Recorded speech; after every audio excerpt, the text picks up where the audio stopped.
Om Shanti, peace to you, peace to me. Hello and welcome to another video. My name is Peter and today I want to talk about, is your brain in second place to your mind? Is your brain in second place to your mind? This up here, amazing piece of technology, absolutely incredible. And we realise now through science and research that you can create your neural pathways, and contrary to what I was taught, you can heal your brain. You can recreate the brain cells. I was told your brain cells, once they're gone, they're gone.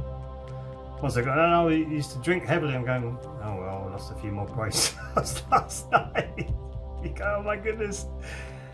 Now I realise you regenerate it. So it's the habits that you form. So it's the conditioning that we have, which is why we tend to do the same thing.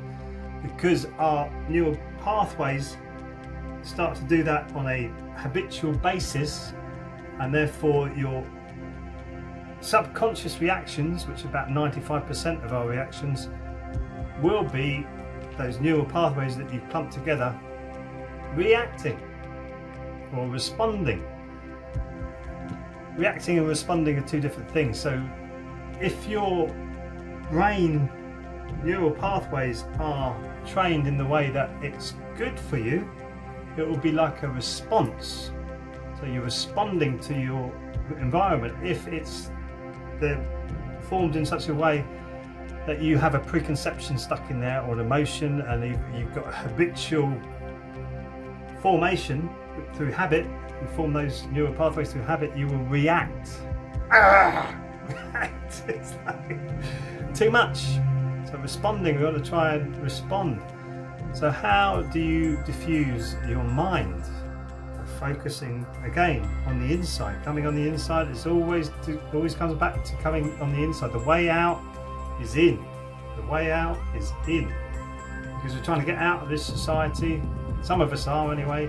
We come in, and then we can change from the inside to the out. The Hermetic principle: as above, so below; as within, so without. So we're finding the balance. This is all completely out of balance, and your mind has all these distractions. Whoa, look at all those distractions. Whoa, even more over. Whoa, look, and it's woo, woo, woo, woo, loads of it all over the place. And really, we need to be focusing, coming on the inside and creating good habits, rather than sticking with the old habits. And habits can be broken. Our neural pathways can be reset into a good place. I feel that I've been training now as a Dan Master in the body and brain practice for over a year now, coming up to a year and a half. And my morning routine, when I first started, I go, oh my goodness, how am I going to keep this up? How am I going to keep this up? And now, if I don't do it, like the exercises, the qigong and the meditation, my day is different. Well, I don't. I do it every day. I take one day off a week where it's half what I do, so that I can relax and get my strength back. But if I wasn't doing that in my regular day, the day wouldn't be so good.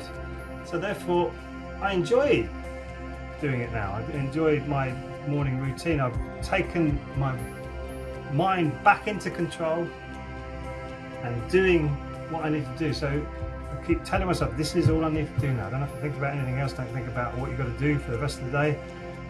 Focus on this. So you're focusing on your body and focusing on trying to get myself more flexible, stronger, deeper breathing, deeper meditation.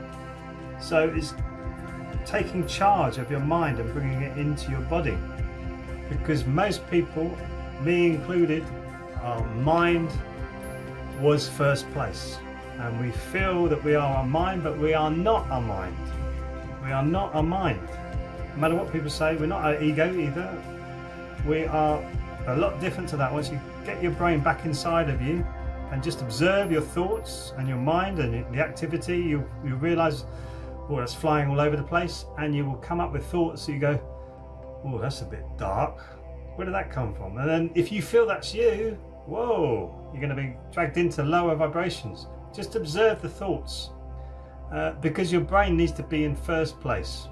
Your brain needs to be in first place, and it needs to be connected to your 3 other neurons, sets of neurons in the body, which is your heart and your gut. Do you know that your gut has the same amount of neurons as a small cat or a dog's brain?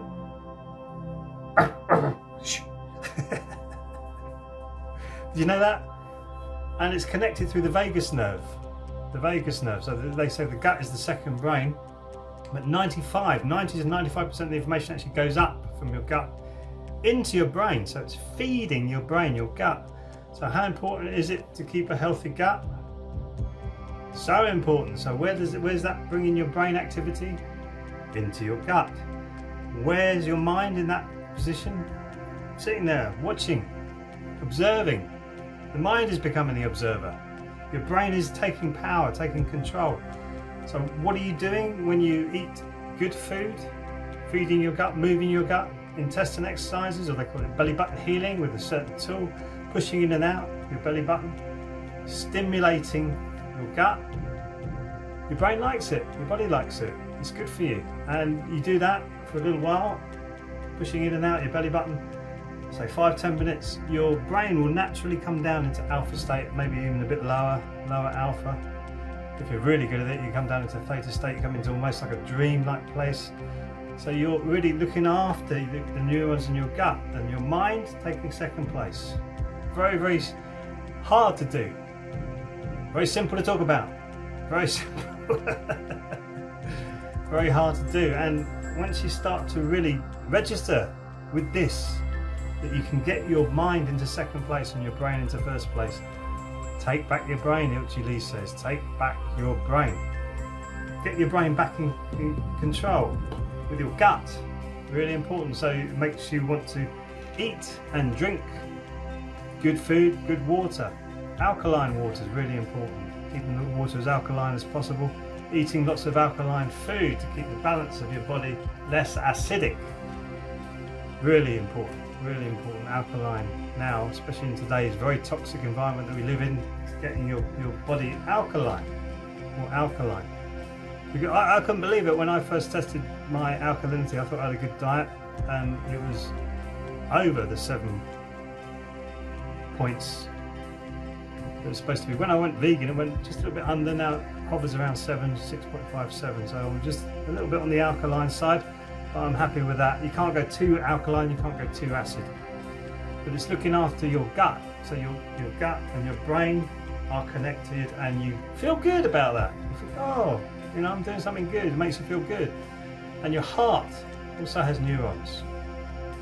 Slightly different types of neurons, but it has neurons. You can connect with it with your heart. And we are actually heart-based beings. The biggest electromagnetic frequency of the body is the heart. And you can increase that field with love and empathy and compassion. When you focus on love and gratitude, your love, empathy, compassion starts to grow. So you focus on what you love or what you're grateful for. These are all very good spiritual practices. Everybody hates the word spiritual, I suppose, but spiritual practices, or good practices to get involved with, to focus on yourself and keep the mind as an observer. Mind is a very powerful tool. Very powerful tool. I put my mind to that.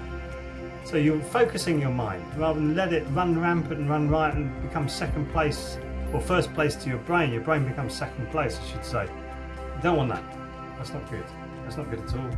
What you want is your brain to be in first place, your gut and your heart working with it, and you'll probably find that your gut instincts are stronger, and your love, your empathy and your compassion are stronger, and your mind is sitting there waiting to be used as a really, really handy tool to move your life in the direction that you want it to go. But with the balance of your lower danjon, your middle danjon and your upper danjon. Simple, right? No, but you need to practice. We've got all the tools here you can practice here. With the Qigong, you can do Qigong meditation, all sorts of different things on this YouTube channel.